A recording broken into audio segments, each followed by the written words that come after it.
Why is Zoro so badass? We all remember that scene on Thriller Bark after Kuma's knocked everyone out and is reaching to take Luffy's head. But Zoro, he cuts up Kuma, drops his swords, and surrenders to offer his head over his captain's. And when Kuma gives Zoro the opportunity to absorb all of Luffy's pain and said, "If you can survive this, I'll spare your lives," he does. And the next day, we see Sanji looking for Zoro, and Sanji's like, "What the fuck is going on here?" And Zoro is literally dying and says, "What's going on here? Nothing at all." Think how badass that made him look.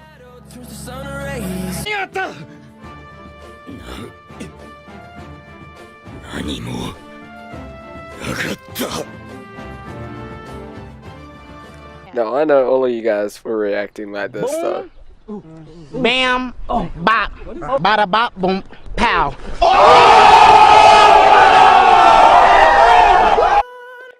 I reckon that combining factors of strength, morale, and dedication with a little bit of misdirection for comedy makes Zoro one of the most badass characters in One Piece.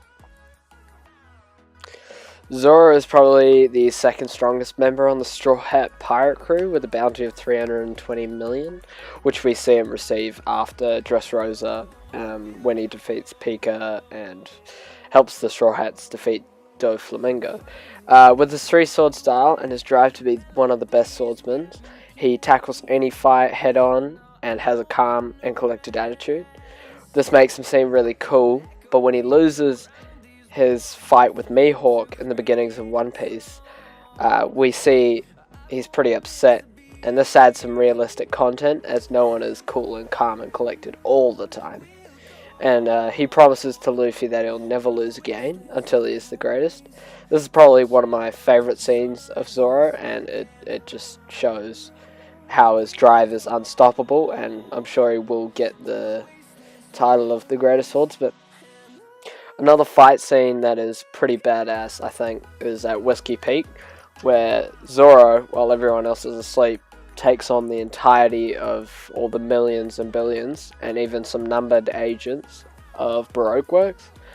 This is at the second or first island, I believe, but he barely breaks a sweat, even against 100 members of Baroque Works, and even with the number agents, he barely broke a sweat. These go to show that Zoro is probably one of the most badass characters in One Piece. Now to talk about his swords. First off, any character that wields a sword is basically a badass, but three of them, that just shows how beast he is. The three swords he holds now are Wado Ichimonji, formerly belonged to Kuina, his former rival, and Sandai Kitetsu, formerly belonged to the Shopmaster back in Logtown.